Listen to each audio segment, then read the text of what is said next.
네, 감사합니다. 오늘 우리는 마태복음 6장 5절부터 13절 말씀을 통해서 우리가 우리에게라는 제목으로 함께 말씀 듣도록 하겠습니다. 지난주 말씀 다 기억하시죠? 은밀한 중에 구제하라. 근데 그 구제에 대한 상을 하늘 아버지께서 주신다라는데 그 아버지의 관계성 안에서 그 상이 뭐라고 했죠? 성령. 정답. 성령. 그렇죠? 좋은 것 주시겠다. 그 좋은 게 뭐였어요? 성령을 주시겠다 했습니다. 그 성령은 우리의 마음의 연약함을 도우시는 분이다라고 우리가 말씀을 배웠어요. 오늘은 구제 다음에 기도에 대한 말씀입니다. 오늘은 은밀한 중에 기도하라. 그러니까 사람들 모인 곳에서 내가 이런 기도합니다라는 식으로 하지 말고 골방에 들어가 은밀한 중에 기도하라라는 말씀 뒤에 이어서 우리가 잘 아는 말씀이죠. 주기도문 말씀을 가르쳐 주시는 것이 오늘 본문 말씀입니다.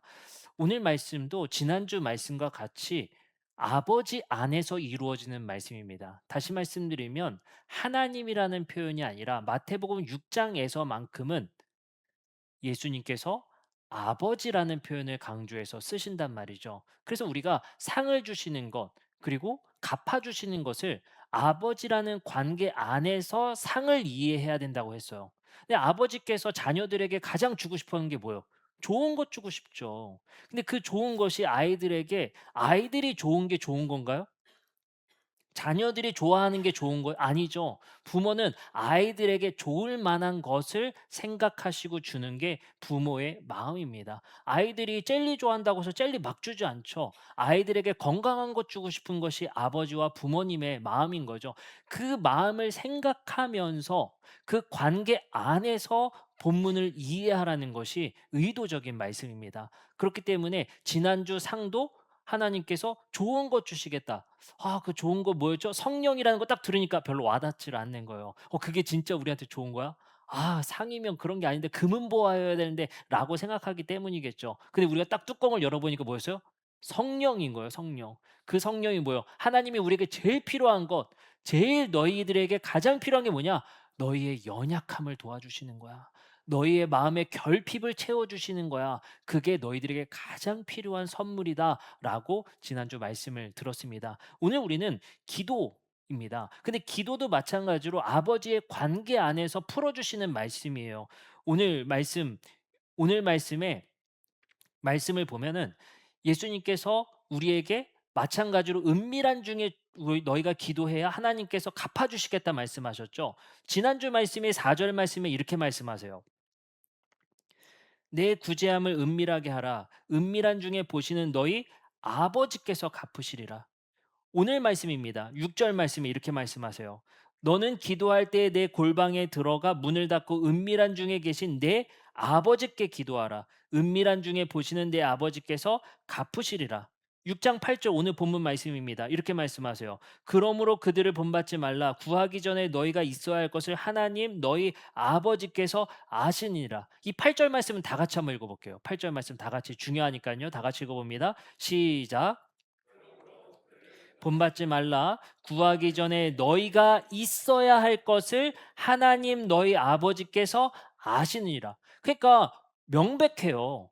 지난주 말씀, 오늘 본문 말씀은 아버지라는 표현을 씀으로 인해서 너희가 있어야 할 것, 너희에게 가장 필요한 것, 너희에게 가장 좋은 것을 주시는 분의 이미지로 아버지 상을 채택했단 말이에요.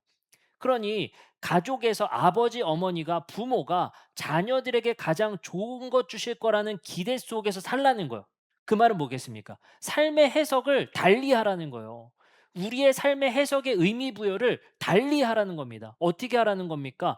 우리에게 고난이 와도 기쁜 일이 와도 그것이 나에게 하나님께서 좋은 것 주셨다라는 생각 속에 살라는 거예요. 하나님은 우리에게 가장 좋은 것 주시니까. 때로는 우리가 고난 속에서 어려움 속에서 누군가를 원망하고 왜 나에게 이런 저주를 왜 나에게 이런 어려움을 주시나라고 해석하고 살아갈 수밖에 없지만 예수님께서는 오늘 그 해석을 달리 해보라고 우리에게 말씀하시는 겁니다. 뭐라고 말씀하세요? 너희가 있어야 할 것을 주신다. 그래서 구약 성서에서는 이렇게 말씀하세요. 자녀들에게 사랑하는 자녀들에게 징계하듯 너희를 징계한다. 왜요? 사랑해서라는 거예요. 이게 우리가 받아들이기 어렵죠. 아이들에게 너무나도 몸에 보약이 될 것 같아서 보약 지어 주면 좋아하나요? 안 좋아하죠. 그게 그 아이들에게는 고난이죠. 그러나 부모 마음은 뭐예요? 그 아이를 징계함이 사랑해서 하는 징계라는 사실로 우리의 삶을 해석하라는 거예요. 우리의 삶의 의미의 해석의 방향을 바꿔 놓으라는 것입니다. 그게 바로 지난주 오늘 말씀의 핵심입니다. 사실 기도도 핵심이고 구제도 핵심인데 너희가 뭐라요? 너희가 있어야 할 것을 너희에게 있어야 할 것을 하나님 너희 아버지께서 아시는 분이다라는 거예요. 하나님께서는 우리의 결핍, 우리의 부족함을 아시는 분이라는 거예요. 그래서 로마서 말씀에 뭐라고 말씀하세요? 마음을 살피시는 하나님, 우리의 마음의 부족함을 살피시는 하나님이라고 말씀을 하십니다.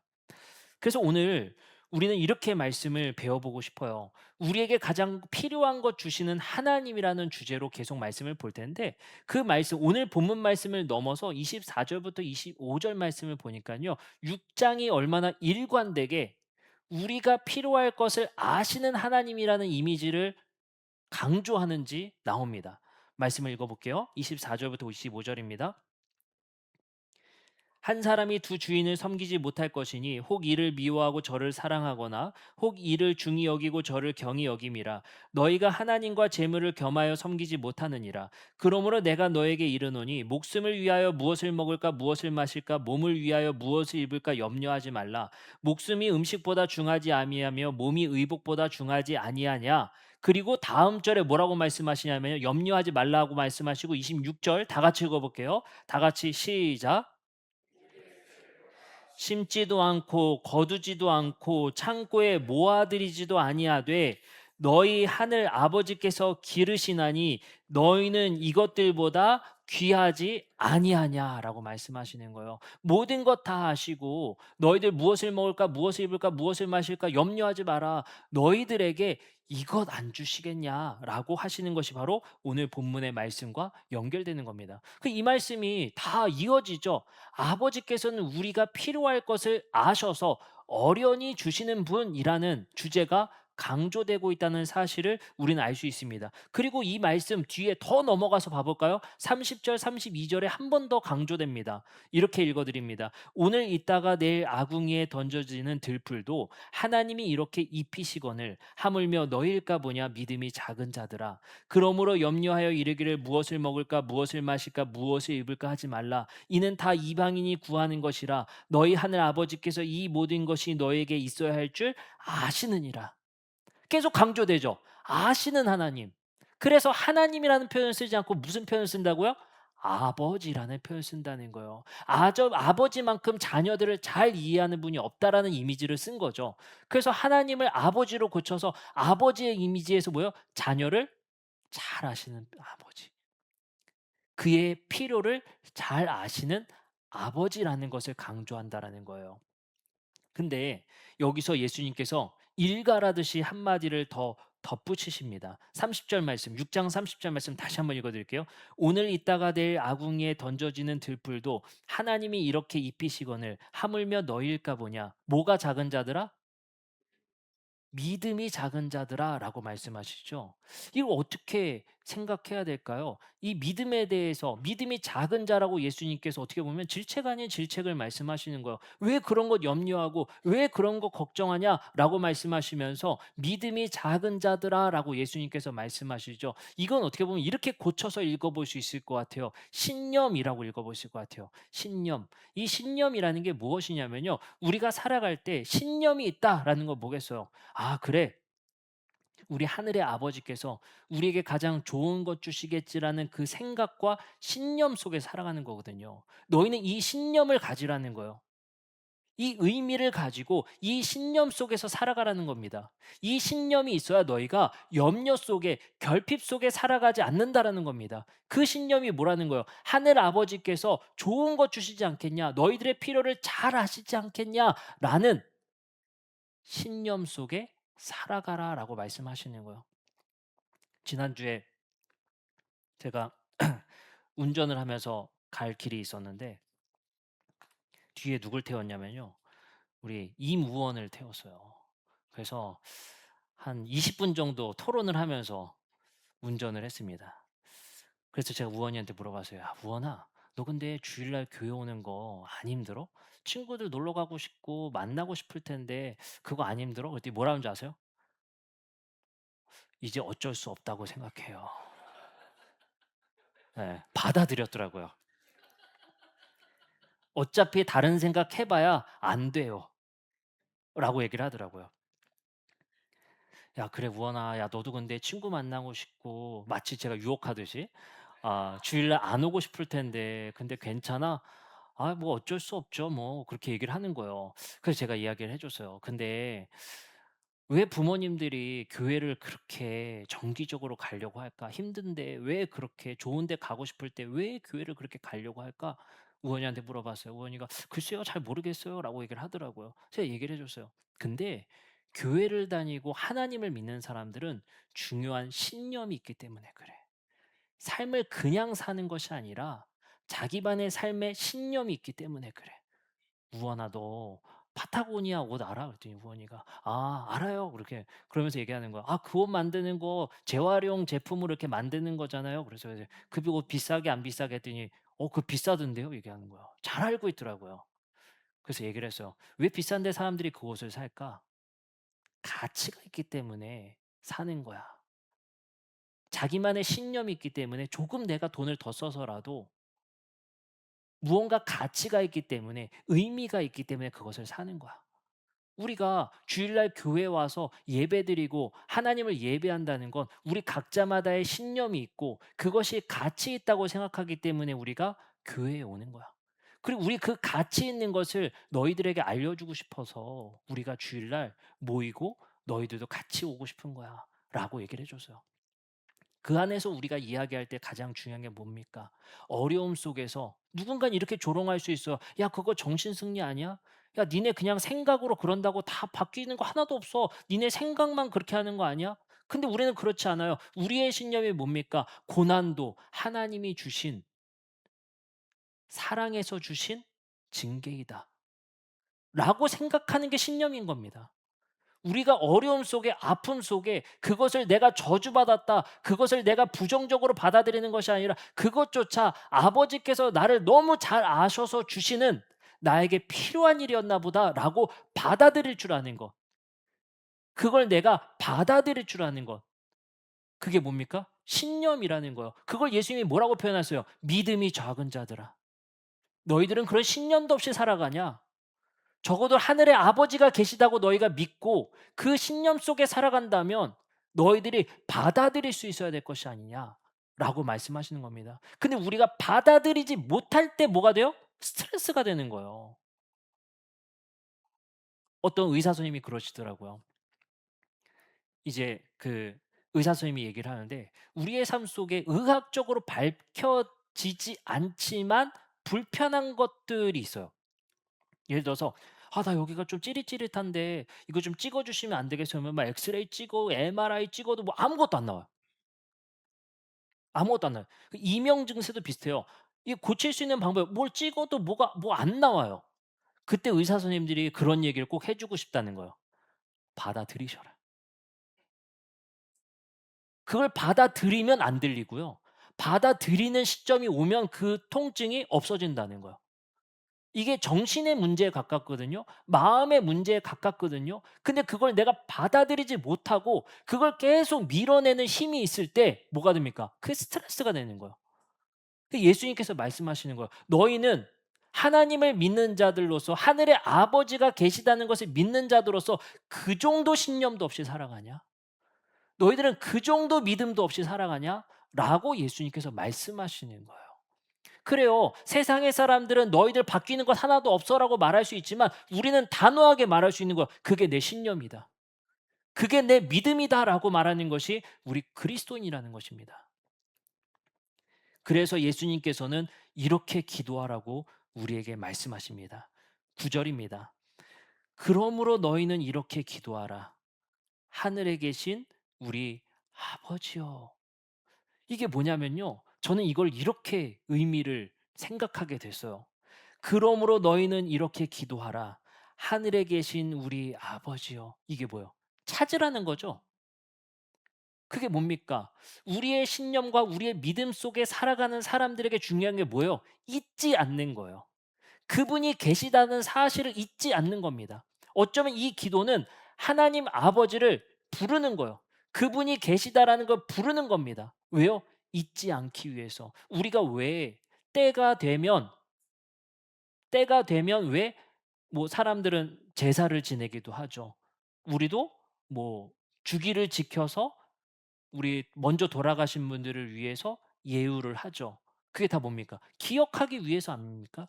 그의 삶을 기억하기 위해서 때를 정해서 우리가 뭐요? 추모를 하죠. 그 왜요? 잊어버리지 않으려고. 그의 삶을 기억하고 싶어서잖아요. 이 기도는요. 어떻게 보면 예수님이 말씀하시고 가르쳐 주신 기도의 첫 문장은 뭐냐면요.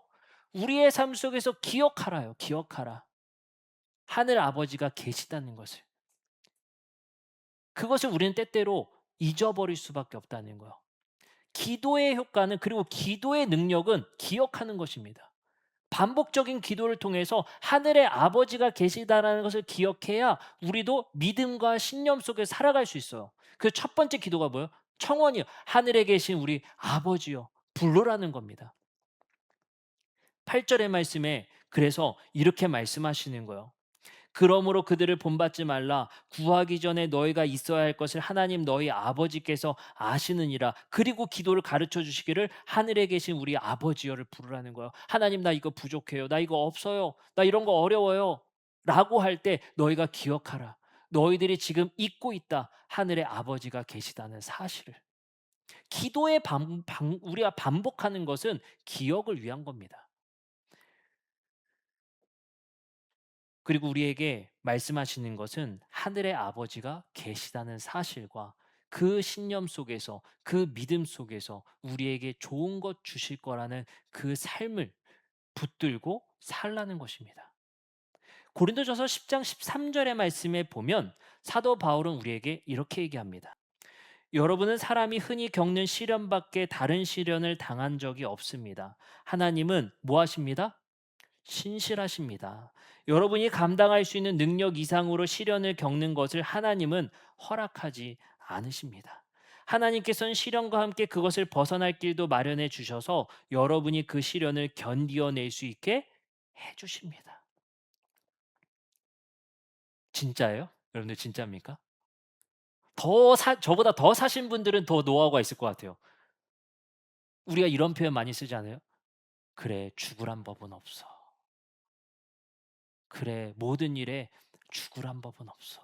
근데 여러분들 이 한 끗 차이의 고백에 뭐가 있는 줄 아세요? 그래, 하나님이 계시잖아.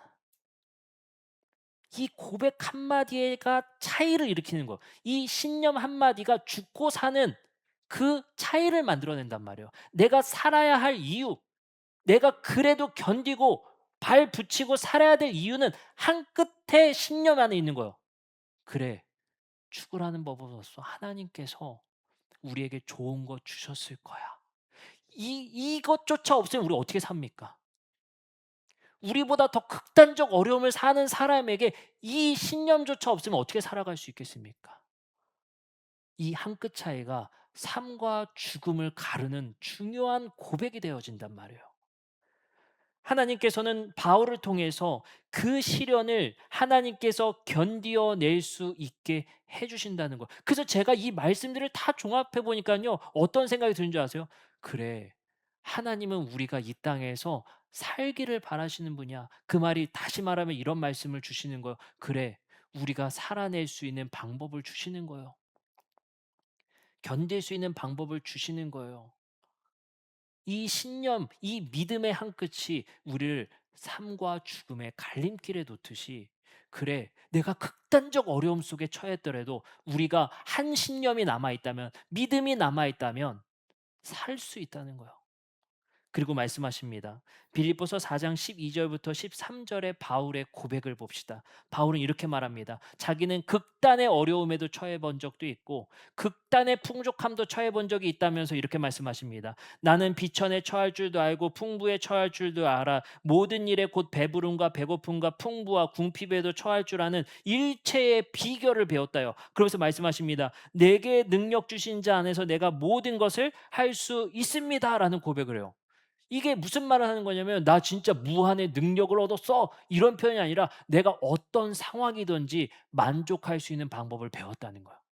그리고 이렇게 말씀하세요. 그 앞절의 말씀이에요. 11 절입니다. "내가 궁핍함으로 말하는 것이 아니라 어떠한 뭐에든지 형편에든지 나는 무엇을 배웠대요? 자족하기를 배웠노라."라고 말해요. 여기서의 자족은 스스로 자자와 충분하다의 족자가 써였죠. 내가 스스로 족한 줄 안다는 거예요. 그거를 배우게 됐다는 것입니다. 근데 이게 한 가지의 차이가 있어요. 당시에 이 자족이라는 단어를 헬라 사람들도 많이 썼었던 단어였거든요. 근데 그 방법이 달라요. 그 사람들은 뭐라고 썼냐면요. "나 자신으로 충분합니다. 나 자신으로 만족합니다."라고 썼을 때 이 자족이라는 단어를 썼어요. 근데 바울은 뭐라고 말합니까? 그리스도 안에서 충분하다는 거예요. 내가 그리스도 안에서 충분성을 느낀다는 거예요. 자족하고 만족할 줄 아는 걸 배웠다는 거예요. 얼마 전에 저희 둘째 아이 하준이를 데리고 제가 편의점을 간 적이 있어요. 제가 따로따로 데리고 저녁에 산책을 한 번씩 가거든요. 하준이 고민을 한번 들어보려고 데리고 나갔습니다. 하준이가 "너 요즘에 학교 안 힘들어?" 했더니 "학교 뭐 괜찮아." 이러더라고요. 그래서 "근데 아빠 나 말이야 나이가 들고 나이가 많이 들면 말이야." 그래서 갑자기 말을 안 해요. 근데 왜?" 나이가 들면 뭐?" 그랬더니 뭐라는 줄 아세요? "나 모쏠이 될 것 같아." 갑자기 야 깜짝 놀라 "갑자기 왜?" 그랬더니 그 애들 그 학습 만화책에 모쏠이라는 단어가 나왔나 봐요. "나 모쏠이 될 것 같아." 이러는 거야. 그러면서 저한테 얘기하는 거예요. "근데 하민이는 학교에서 여자애들한테 인기가 많아." 제가 마음이 너무 슬프더라고요. "아니야. 너 좋아하는 사람 많아.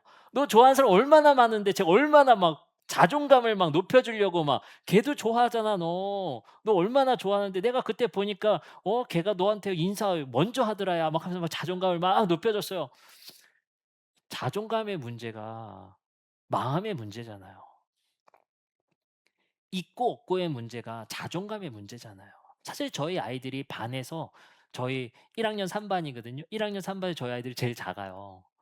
예. 우리 아이들이 28 주에 태어났잖아요. 월마다 연마다 자라는 센치는 정상인데 먼저 태어나서 머리 하나가 부족하게 계속 자랄 거예요. 그래서 저희 인제 진료해 주시는 교수님이 인제 이번 주에 이제 진료를 받으면서 얘기하시더라고요. "만족하실 줄 알아야 된다." 그래서 얘기하기를 "아버지 키를 보세요." 이러는 거예요. 지금 화가 너무 나면서도 이해할 수밖에 없는 어떤 그런 느낌이 있죠. 그래서 제가 오면서 차에서 얘기를 했어요. "얘들아 아빠는 근데 키 때문에 걱정했던 적 한 번도 없어."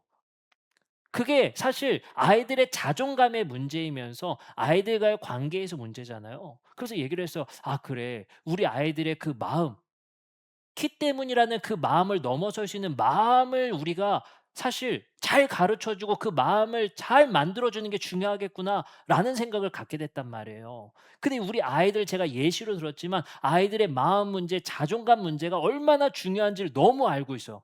너무 잘 알고 있단 말이에요. 그 말이 뭐겠습니까? 오늘 사도 바울의 표현이 뭐라고 합니까? "내가 궁핍으로 말하는 것이 아니라 어떤 형편이듯이 나는 자족하기를 배웠다."는 거예요.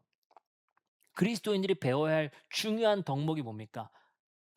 만족하는 걸 배우는 거예요. 스스로 만족할 줄 아는 걸 배우는 겁니까? 그게 뭐겠어요? 그 표현을 우리는 뭐라고 신앙의 언어로 우리 서로 고백합니까? 감사합니다. 감사합니다. 그게 우리 그리스도인들의 신념 아니겠습니까? 어떠한 처지에 처하든지 내가 그래도 감사할 줄 아는 일체의 비결을 배웠다는 거예요. 내 삶을 비관하거나 내 삶을 부정하거나 내 삶을 저주하는 습관을 배우는 것이 아니라 자족하기를 배웠다는 거예요. 만족의 비결을 배웠다는 것입니다. 우리의 삶 속에 이것이 얼마나 중요한지를 사도 바울은 한 번 더 강조를 합니다. 디모데전서 6장 6절부터 9절의 말씀을 볼까요? 우리 경건이라고 말하죠. 바울이 말하는 경건의 가장 중요한 비결이 뭐냐? 훈련의 목적이 뭐냐? 이렇게 말을 해요. 그러나 자족하는 마음이 있으면 경건은 큰 이익이 되느니라. 우리가 세상에 아무것도 가지고 온 것이 없음에 또한 아무것도 가지고 가지 못하리니 우리가 먹을 것과 입을 것이 있은즉 족한 줄로 알 것이니라. 부하려 하는 자들은 시험과 올무와 여러 가지 어리석고 해로운 욕심에 떨어지나니 곧 사람으로 파멸과 명망에 빠지게 하는 것이라. 하면서 말하고 뭡니까? 족한 줄로 알아라. 이건 저는 다른 말로 이렇게 우리의 습관적 표현이 되어 있는 거예요. 감사할 줄 알라는 거예요. 우리의 삶에 만족과 자족을 얻기를 원한다라는 것이거든요. 그거를 끊임없이 오늘 예수님의 기도의 말씀과 바울의 말씀을 통해서 우리는 알 수 있다는 것입니다.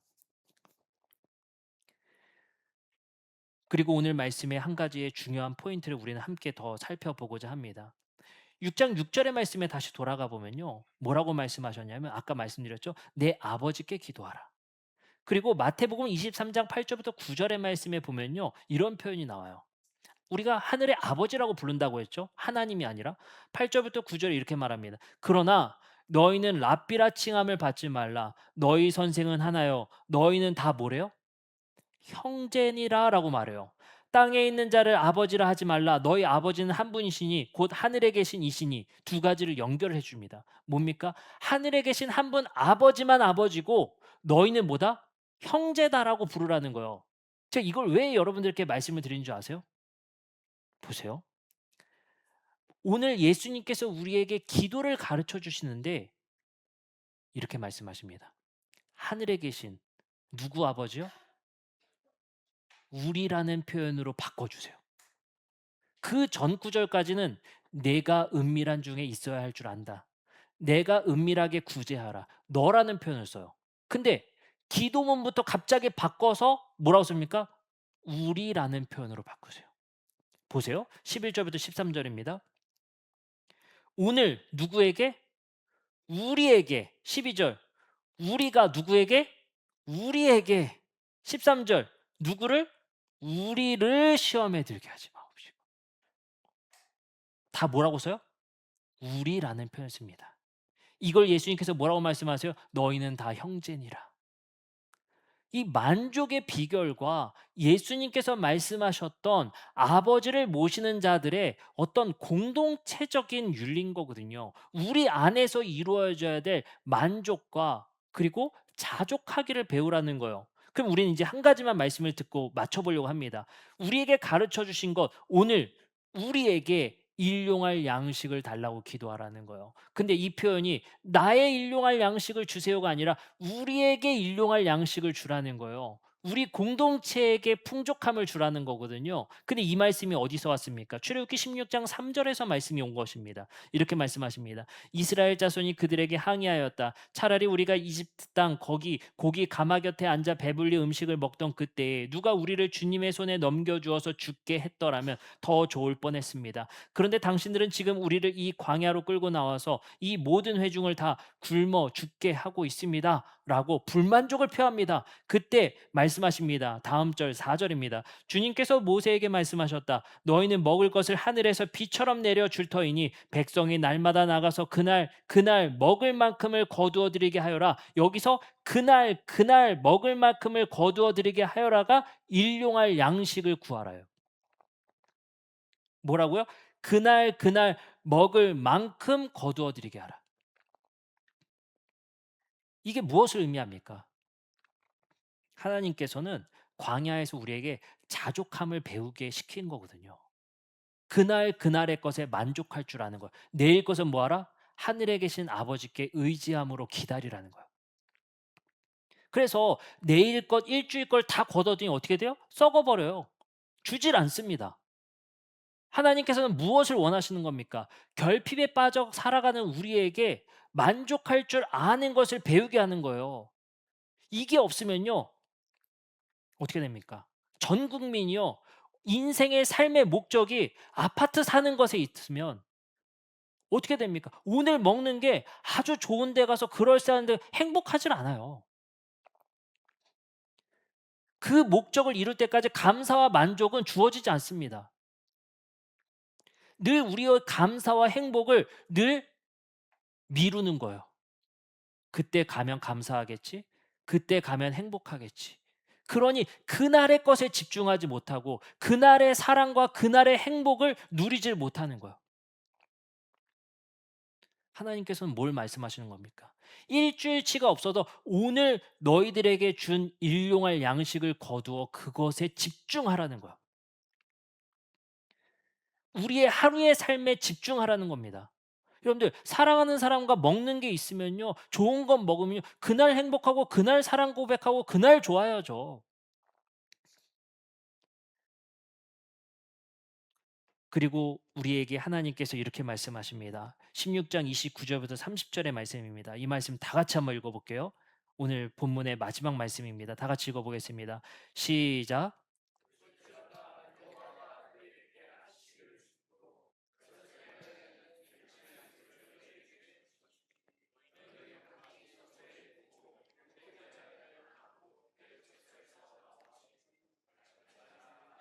그러므로 백성이 일곱째 날에 안식하니라라고 말씀하세요.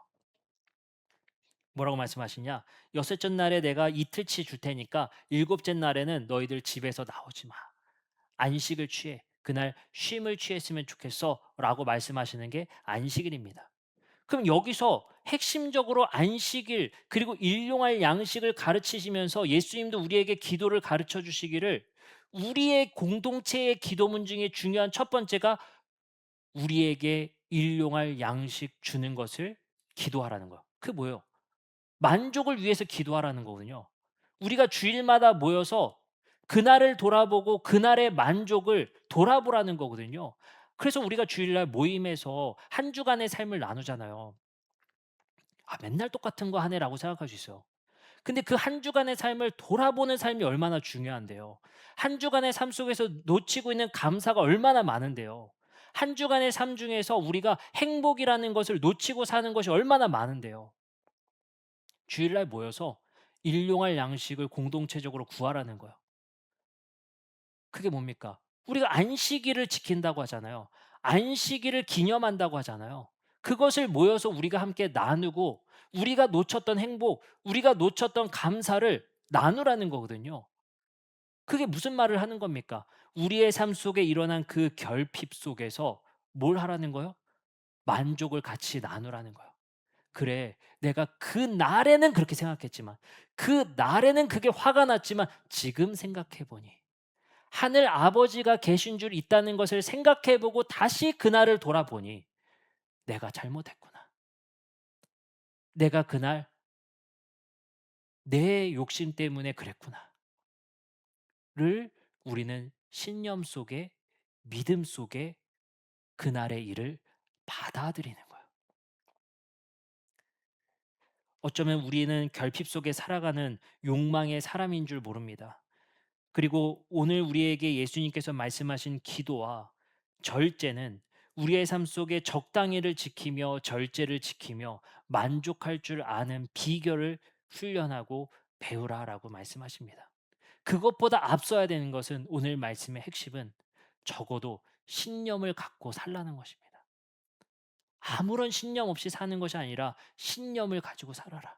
그래, 하늘의 아버지가 계시다는 사실에 입각해서 우리의 삶을 돌아보라. 오늘의 일을 돌아보라. 라고 말씀하십니다.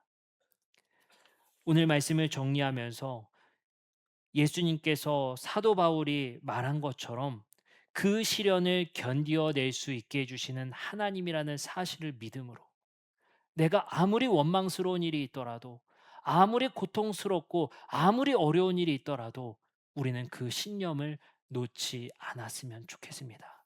오늘 이 시간 우리 함께 찬양하고 기도하는 시간 갖도록 하겠습니다.